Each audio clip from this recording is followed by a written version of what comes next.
Every single day, people walk into my office convinced they're doing everything right. They walk consistently, 30 minutes, sometimes more, and yet they come to me with knee pain, chronic fatigue, numbness in their legs, and a general feeling of getting worse, not better. The first question I ask is always the same.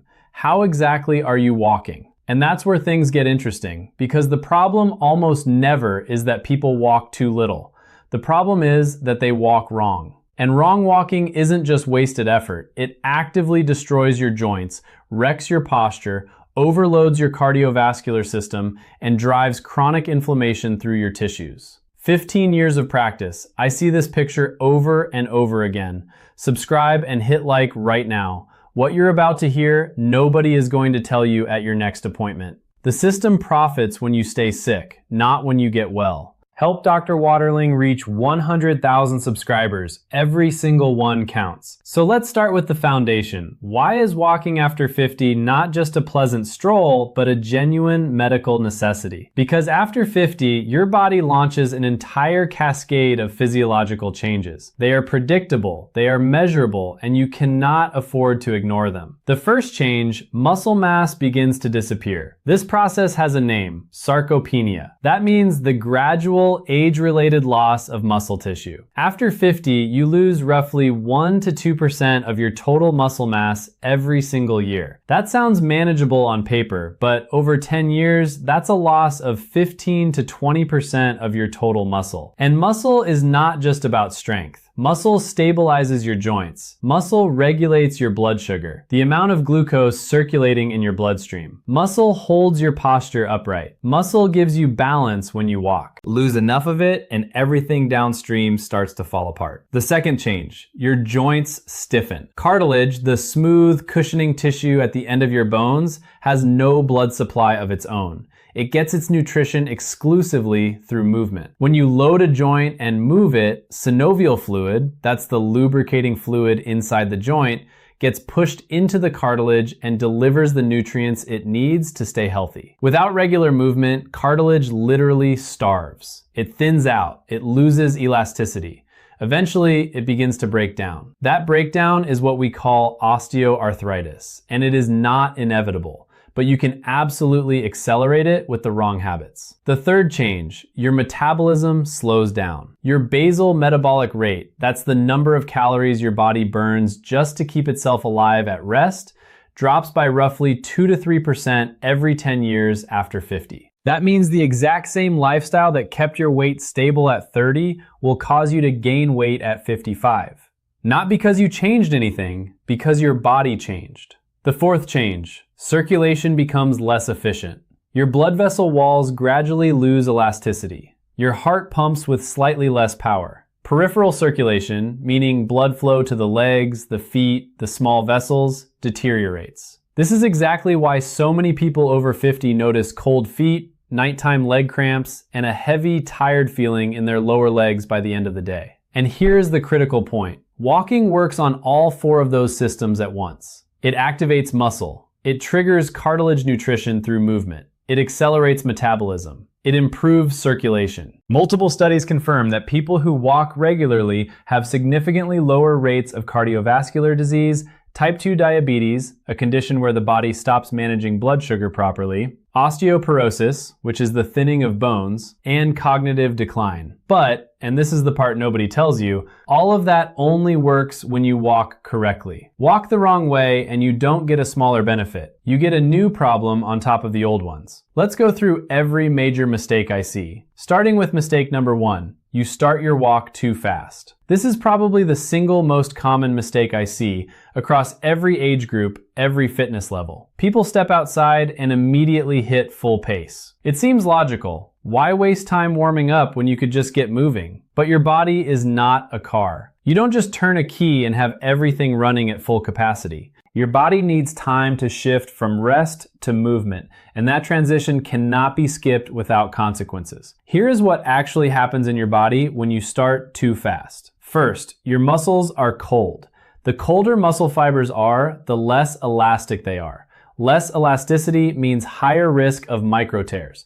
Those are tiny microscopic rips in the muscle tissue that individually cause no symptoms, but accumulate over time and produce chronic pain syndromes. Second, your joints are not yet lubricated. Synovial fluid, the protective liquid inside your joints, pools in certain areas of the joint cavity while you rest. To spread evenly across the entire joint surface and create a protective film between the cartilage surfaces, it needs a few minutes of slow, gradual movement. Start fast and your cartilage is running dry. Third, your cardiovascular system has not adapted. The heart does not like sudden demands. When intensity rises too fast, heart rate spikes and blood pressure jumps more sharply than it needs to. After 50, when your vessels are already less elastic, that sudden spike puts unnecessary stress on the vessel walls. The solution requires 0 additional time. Spend the first 3 to 5 minutes of every single walk moving slowly, deliberately slowly, almost leisurely slowly. That is your warm-up. It is not just for athletes. It is for every person who wants to walk without pain. After 5 minutes of slow walking, your joints are lubricated, your muscles are warm, and your heart has settled into a working rhythm. Now you can pick up the pace. Mistake number 2, wrong posture while walking. Go outside and watch people walk. Most of them are hunched forward, head jutting out in front, shoulders rounded down and forward, eyes aimed at the ground a few feet ahead. This is not just unattractive. This is a biomechanical catastrophe for your spine and your respiratory system. Let me explain the mechanics. An adult human head weighs about 11 pounds. When it sits directly over the spine in neutral position, the neck muscles carry exactly that load. But when the head shifts forward by just 1 to 1.5 inches, the load on the cervical spine, the neck portion of your backbone, increases by roughly 3 times. At 2 inches of forward shift, the load multiplies 4 to 5 times. That means instead of carrying 11 pounds, your neck and upper back muscles are now holding 45 to 55 pounds continuously. Walk like that for 20 or 30 minutes and you generate chronic muscle tension in the neck, shoulders, and the base of the skull. This is why so many people come home from a walk with a neck ache. It is not a draft. It is not old age. It is posture. The second hit lands on your lungs.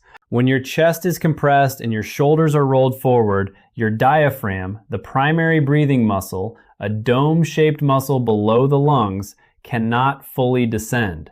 Your lungs cannot fully expand. You breathe shallow, using only the top portion of your chest. Your body receives less oxygen than it should.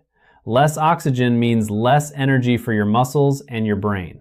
You walk for 30 minutes and feel like you walked for an hour. People blame this on age or poor fitness. The real culprit is posture. There is a third consequence that almost nobody mentions. Bad walking posture disrupts the entire biomechanical chain. Head forward, the lower back compensates with an exaggerated arch, the pelvis tilts, the knees begin operating at the wrong angle. The load on your knee and hip joints increases.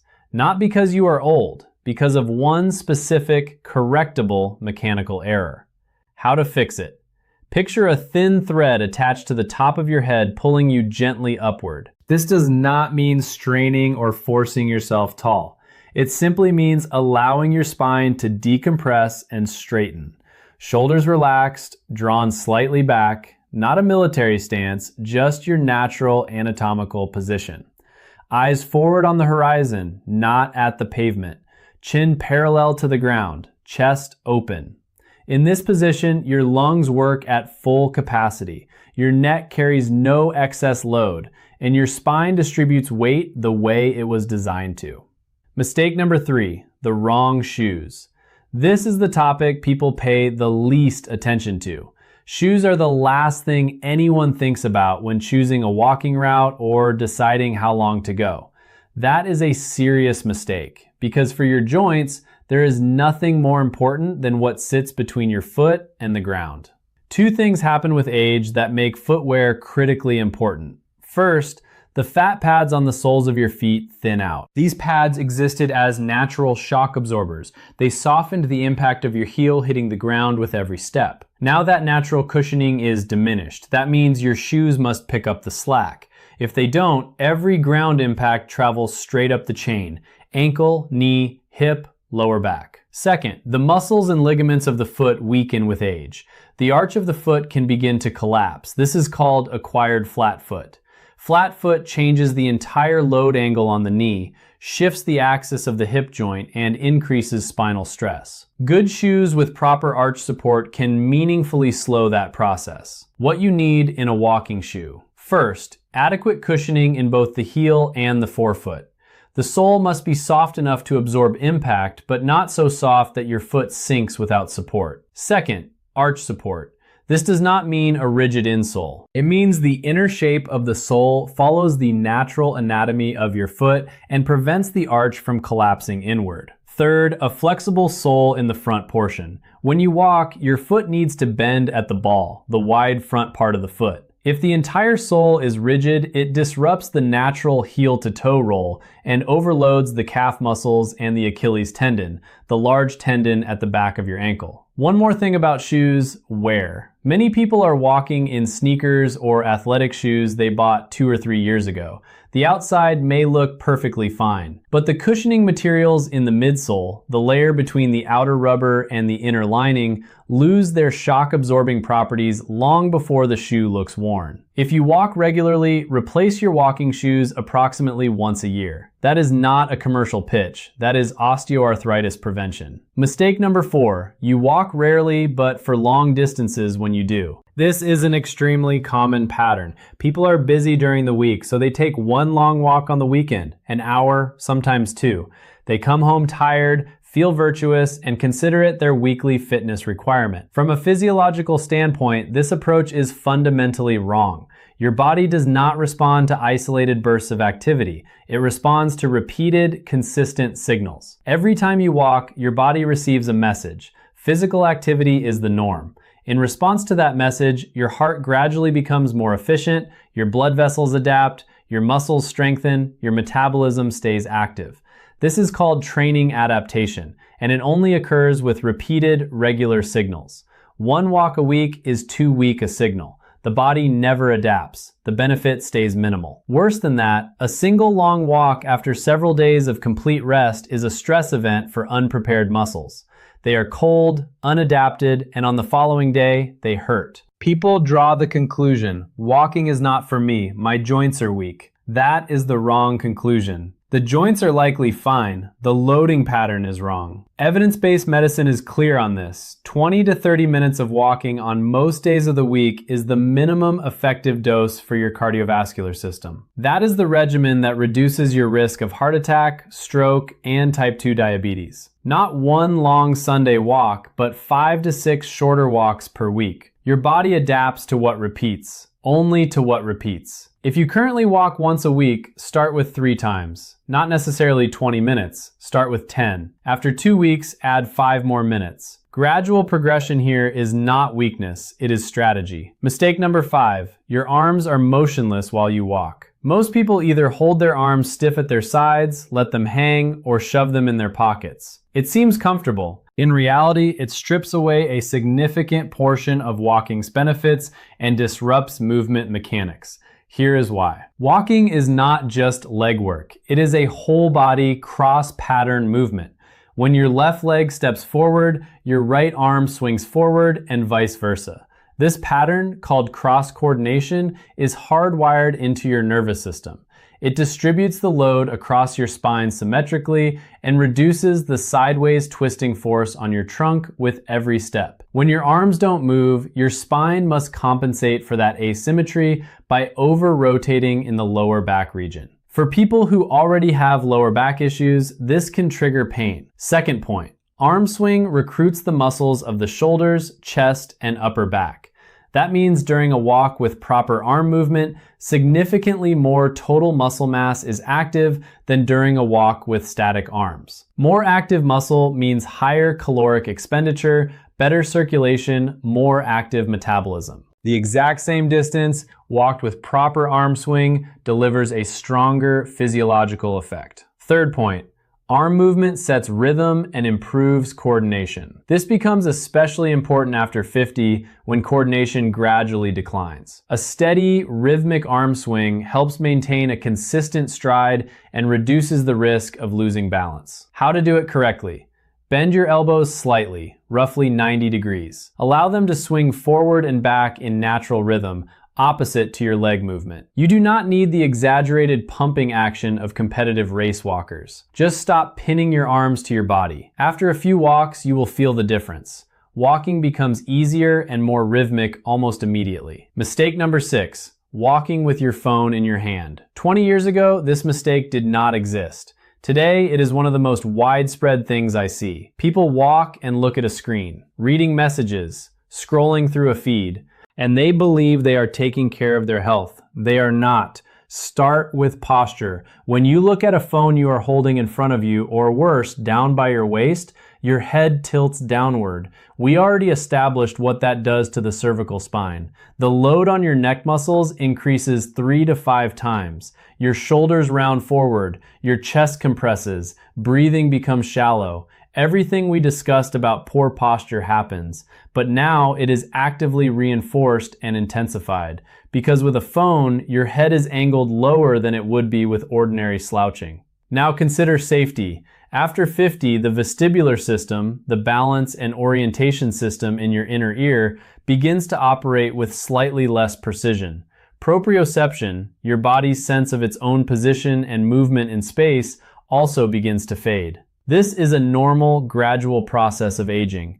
What it means is that your brain increasingly relies on visual input to maintain balance while walking. When your eyes are on a screen instead of the path ahead, your brain is deprived of its most critical source of spatial information. You stop seeing uneven pavement, curbs, steps, wet surfaces, sudden drops. The risk of a fall rises substantially. A fall after 50 is not just getting up, brushing yourself off, and moving on. It frequently means a fractured wrist, fractured ribs, or, most seriously, a hip fracture. A hip fracture in someone over 60 means extended immobilization, surgery, and a lengthy rehabilitation period. The prevention is as simple as it gets. Put the phone in your pocket. And one final argument. Walking is not just a physical exercise. It is a neurological one. When you walk while paying attention to the road, the sensations in your body, your breathing, your surroundings, you are actively training attention, coordination,